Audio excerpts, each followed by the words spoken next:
you're like, okay, they're going to make the playoffs, and then somehow like just the whole bottom drops out somewhere in the season, exactly. you know.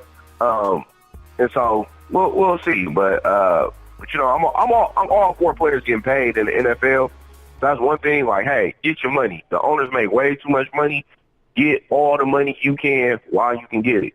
So Stafford, good job on getting paid. You might get overpaid, but you got paid. Yeah, and I think whatever he does, it is going to be judged by this contract, obviously.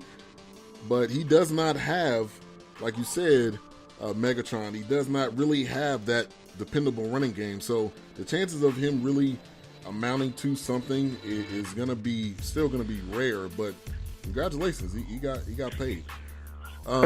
He got paid. Yes. Let me give a shout out to Sluggo the Hammer in the building, X Squad, Sydney, Jackson, also my man Chief Rocker, and we got DJ Knox. Chief says, Ben, why y'all talking about the no good Matt? He will suck this season. I guess I never thought about it like that. No good Matt. You got, you know, Matty Ice, who lived up to his name so last good, year. Matt.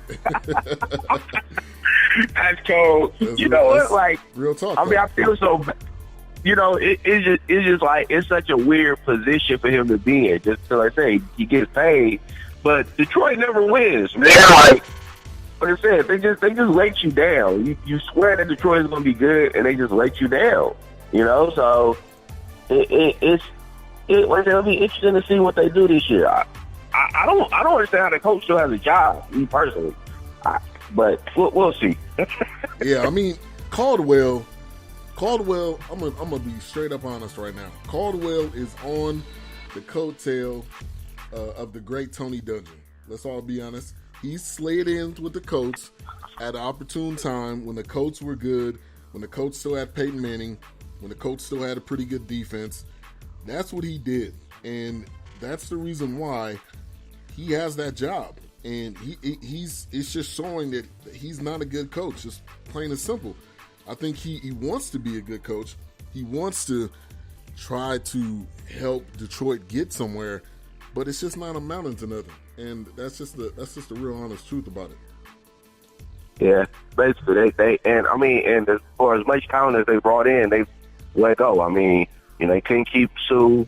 You know, the secondary has gotten worse. That front line has gotten worse. I mean, they just disappoint you. This is a team that disappoints you. Yeah.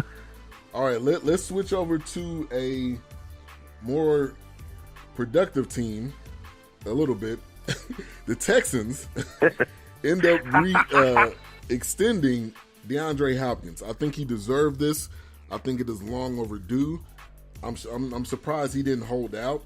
I mean, this guy is one of the top wide receivers in the game. I would say top 10. I don't know if I'm going to say top 5, but he is a top 10 wide receiver. He should have got this money a long time ago. So, but again, the Texans, though, I don't know what they're going to do this year, but congratulations to DeAndre Hopkins. Yeah, DeAndre Hopkins looking like Andre Johnson in Houston right now. Right? Like the only bright spot damn near. And, you know, and so it's good for him to get paid. I hope to see the Houston Texans actually win. One thing they have been doing is they have been consistently making playoffs thanks to that weak AFC South.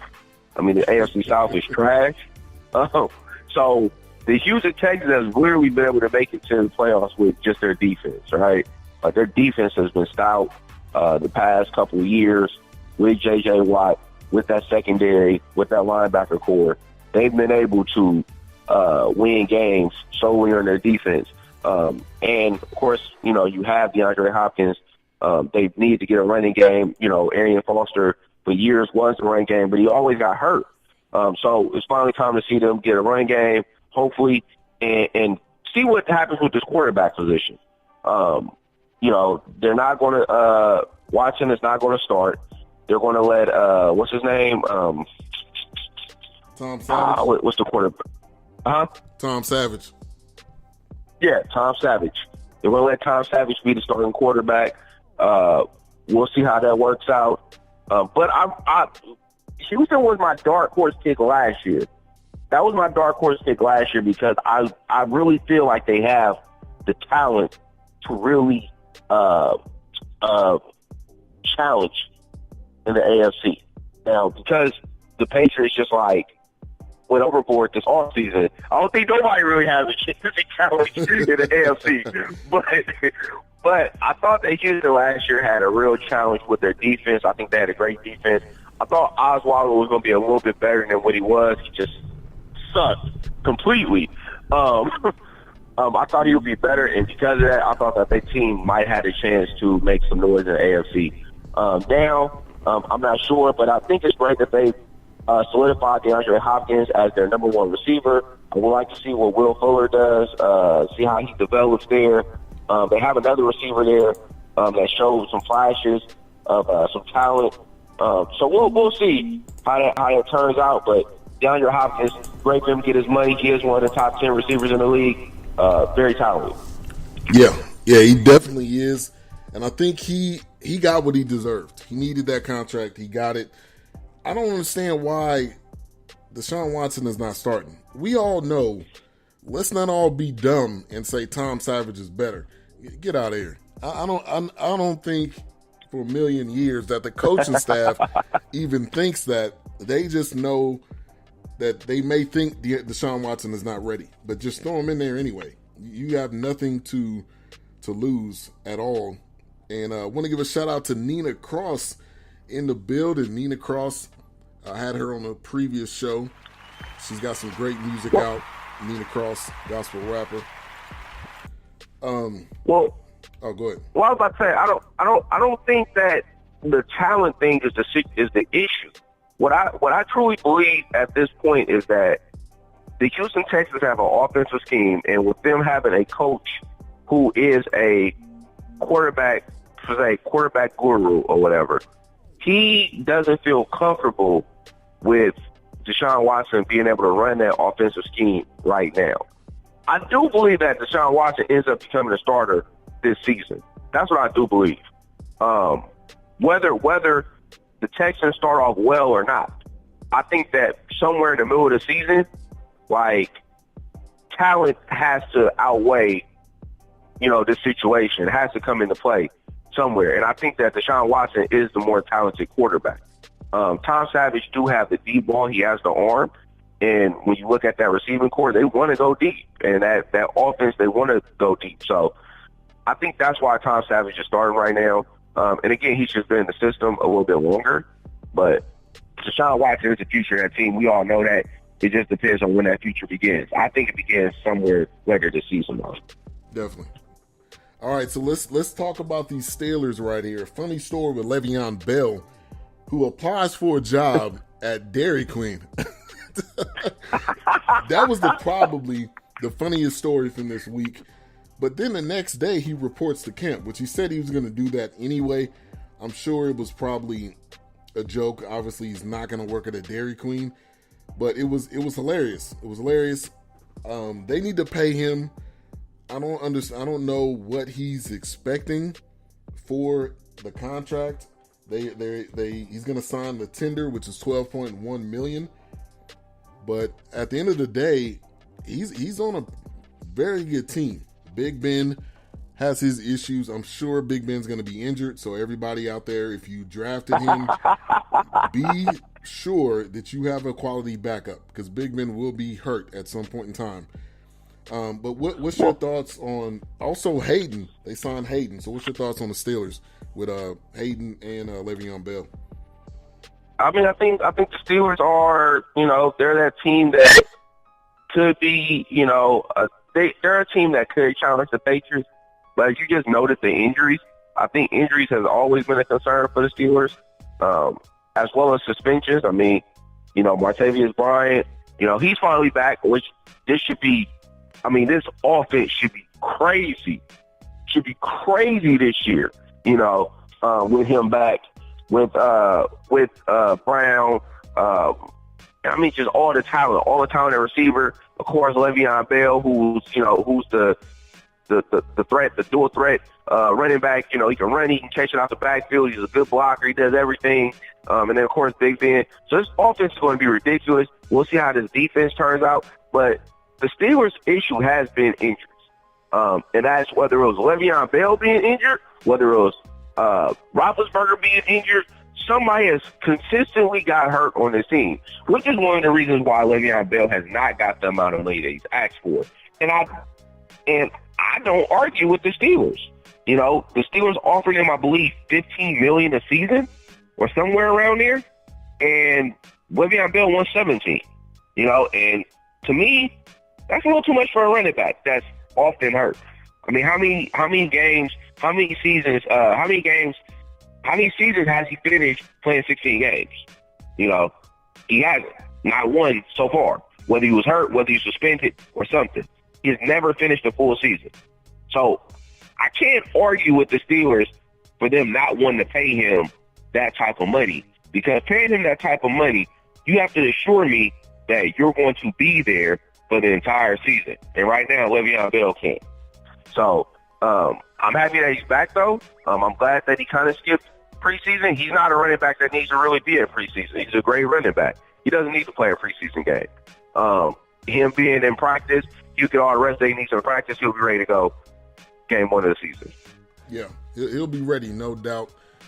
All right, so Osweiler gets the boot, which I'm not surprised about that. They couldn't find somebody to trade. The Seahawks trade Curse for Sheldon Richardson. Then also Chris Johnson gets released. So we're getting closer to the, everybody getting cut, getting to that 53-man roster. Out of these couple of, releases and trades and everything, which one was most surprising to you? The Sheldon Richardson trade kind of caught me by surprise a little bit. I mean, Sheldon Richardson has been a good D tackle for the Jets. He's been really solid. And I mean, Seattle trading Curse, which I kind of, you heard rumblings of Curse being traded. He got hurt last year. He had got surpassed as the number 2 receiver on the team. So, you heard the rumors of him getting traded or whatever. But for Sheldon Richardson, I think that is a huge trade. Man, that Seattle defensive line is going to be crazy. That Seattle defensive line with Cliff Averill, Michael Bennett, and Sheldon Richardson. Oh my God, man, that is like pressure on the quarterback the entire game. So you look at that; that is a huge trade for them. Seattle has prided themselves on playing hard-nosed defense, and that has been the strength of this team. So that's definitely a great pickup for them. And then we can talk about the Osweiler thing. I think it's a shock. The Osweiler thing is a shock because the Browns paid this dude to leave, man. $16 million, I think. Paid him to leave, man. How much? Was it 17, right? I think it was 16 or 17, yeah. $16 million to leave. Like, I mean, who does that?